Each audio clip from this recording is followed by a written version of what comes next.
Бүгінгі сабақтың тақырыбы қосу формуласы. Аргументтің қосындысы мен айырмасының тригонометриялық функциясын тригонометриялық функциялардың жаңағы альфа, бета өрнектері арқылы жазуға болады.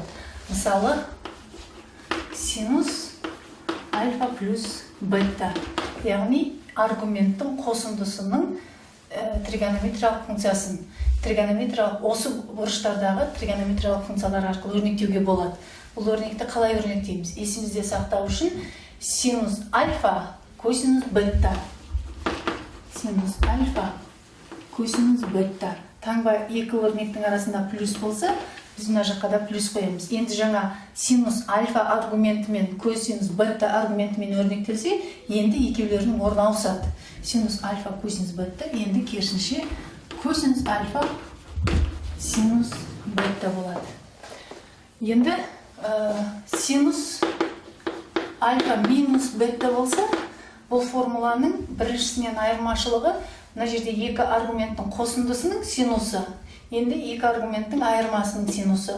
Алдыңғы формуладан ерекшелігі екі өрнектердің арасындағы таңба минус болады. Яғни дәл осылай синус альфа косинус бета минус косинус альфа синус бета деп жазуға болады. Келесі косинус үшін косинус альфа плюс бета. Бұл кезде жаңа біз алдыңғы формулаға назар аударсақ, синус пен косинус көбейтіндісі кезектесті. Синус косинус, косинус синус. Ал бұл жерде косинус косинус, синус синус болып жазылады. Яғни өзіне өзі көбейтіліп отырады. Косинус альфа косинус бета. Плюс болса, біз минус дейміз, керісінше синус альфа синус бета. Енді келесі минус болғандағы жағдай, керісінше екі өрнектің арасында плюс таңба болады. Косинус альфа косинус бета плюс синус альфа синус бета. Енді тангенстің аргументтерінің қосындысын жазайық. Бұл бөлшек болады. Алымында тангенс альфа тангенс бета қосындысы. Ал бөлімінде бір минус тангенс альфа мен тангенс бетаның көбейтіндісі болады. Ал минус болған жағдайда алымындағы екі өрнектің арасындағы таңба минус, бөліміндегі өрнектің арасындағы таңбасы плюс болады. Сонда былай деп жазамыз. Тең тангенс альфа минус тангенс бета бір минус тангенс альфа көбейту, мына жерде плюс болады, тангенс бета деп жазамыз. Қосу формулаларын пайдаланып, синус 15 градус, косинус 70 градус және тангенс 105 градустардағы мәндерін есептейік.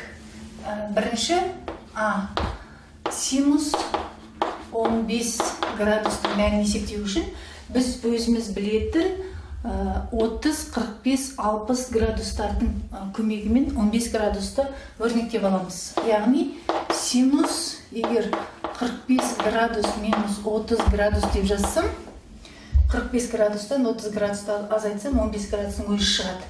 Ал енді синус үшін қосу формуласын қолданып, біз осы жазуды бүйтпесақ болады.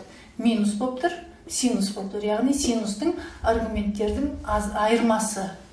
Ол бізге синус 45 градус, косинус 30 градус кезектеседі дегеніміз. Арасында таңба минус болса, екі өрнектің арасында таңбада минус болады. Жаңа синус 45 болған, енді косинус 45 болады. Көбейту косинус 30 болған, енді синус 30 болады. Мәндерін орнына қоямыз. Синус 45 градустың мәні 2-ден түбір астында 2. Косинус 30-дың мәні 2-ден түбір астында 3. Косинус 45 градустың мәні 2-ден түбір астында 2. Синус 30-дың мәні 2-ден 1. Енді бірінші бөлшекті көбейтуді орындасақ, 4-ден түбір астында 6 болады. Минус 4-ден көбейтсек, түбір астында 2 болады. Бөлшектердің бөлімі ортақ, 4-тің өзін жазып қоямыз. Түбір астында 6, минус түбір астында 2. иррационал өрнектерді қосуға немесе азайтуға болмайды, сондықтан осы түрде қалдырамыз. Енді косинус 75 градус. Келесінде косинус 75 градусты қалай өрнектейміз? Бұл енді 45 қосу 30 деп жазсақ болады. Косинус 45 градус қосу 30 градус. Яғни 30 градус пен 45 градустағы синус косинустың мәндерін есептеуге болады. Косинус үшін қосу формуласы былай ашылатын. Косинус 45 градус, косинус 30 градус. Яғни бұл жерде өзіне өзі косинус көбейтіледі. Минус, егер екі өрнектің аргументтердің арасында қосу болса, онда өрнектердің арасында азайту болады. Жаңа косинустардың көбейтіндісі болған, енді синустардың көбейтіндісі болады.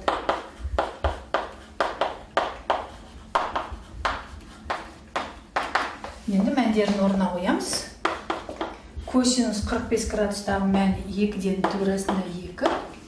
Косинус 30 градустағы мәні 2-ден түбірасында 3.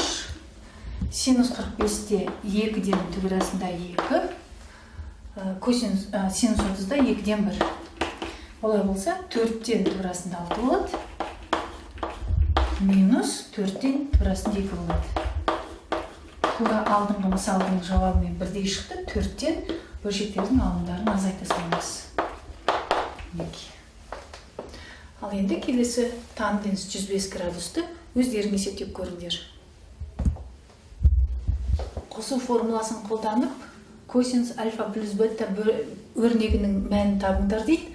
Бұл жерде косинус альфаның, косинус беттаның мәндері берілген және альфа мен беттаның жататын ширегі берілген. Ол үшін біз бірінші косинус альфа плюс беттаның формуласын жазып алайық. Ол косинус альфа косинус бетта минус синус альфа синус бетта формуласы. Енді осы формуладағы косинус альфаның орнына минус 5-тен 3-ті қояр едік, ал косинус беттаның орнына минус 5-тен 4-ті қояр едік. Ал синустың мәндері берілмеген. Синустың мәндерін өзіміз бұрын танысқан негізгі тригонометриялық формулаларды қолданып тауып аламыз. Яғни синус альфа тең болады плюс-минус түбірасында 1 минус косинус квадрат альфа, яғни негізгі тригонометриялық тепе-теңдік. Осы жерден альфаның қай ширекте жататынын анықтап алайық. Альфа пи бөлінген 2 мен пидің арасында жатады, яғни екінші ширек. Екінші ширекте синустың таңбасы оң таңба болады. Онда біз қазір оң таңба бойынша есептейміз. Түбірасында 1 минус косинус квадрат альфа, яғни косинус альфаның мәні минус 5-тен 3, минус 5-тен 3-ті квадраттасақ 25-тен 9 болады. Түбірасында ортақ бөлімге келтірсек 25-тен 19 тасатсақ 16. Онда 5-тен 4 деген мән тауып аламыз синус альфаның.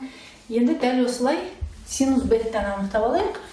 Синус беттада формула бойынша плюс-минус 1 минус косинус квадрат бетта арқылы анықталады.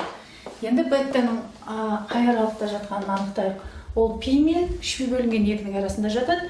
Олай болса, ол пи мен 3 бөлінген 2-ның арасы 3-ші ширек. Синустың 3-ші ширектегі таңбасы минус.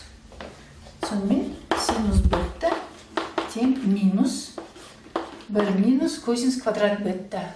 Косинус беттаның мәні минус 5-тен 4, квадраттап жіберсем 25-тен 16 болады.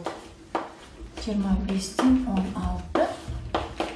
Сонда минус түбірасында ортақ бөлімге келтіреміз, 25-тен 9 болады. Бұда минус 5-тен 3 деген сан шығады. Сонымен берілген формулаға мәндерін қоямыз. Косинус альфа плюс бетта тең болады. Косинус альфаның мәні минус 5-тен 3.